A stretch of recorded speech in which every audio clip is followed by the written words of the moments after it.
4 étages sur 5 confinés depuis hier. Hermétiquement fermés et non plus seulement isolés depuis l'apparition de 5 cas de gale supplémentaires le week-end dernier. Seul le 5e et dernier étage, celui des soins palliatifs, est encore accessible aux familles. Ce service dispose d'une entrée particulière. À l'hôpital Eugénie, le grand nettoyage a donc débuté. Il faut tout laver. Le linge, les draps, les chambres, les ascenseurs, les couloirs. Pour le directeur et le personnel, les mesures de confinement sont une contrainte. Les soignants doivent désormais travailler en portant du matériel de protection.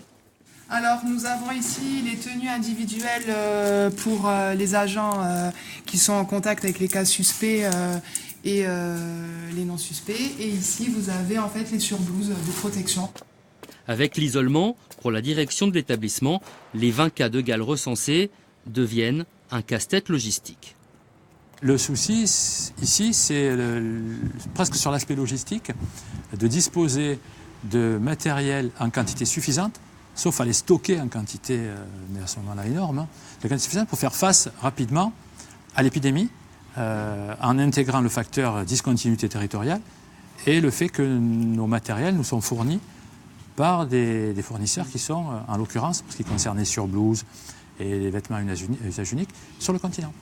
Les mesures sanitaires s'accompagnent de mesures médicales. 188 personnes, patients, résidents ou personnes de passage dans les étages concernés et qui ont pu être en contact avec l'agent qui provoque la gale doivent être traités. C'est assez simple, une prise de médicaments, l'un immédiatement, l'autre dans une dizaine de jours. Par ailleurs, la direction de l'établissement reçoit les familles de résidents qui le souhaitent pour faire le point évidemment sur la situation médicale de leurs parents et sur les mesures de confinement qui vont durer jusqu'à dimanche.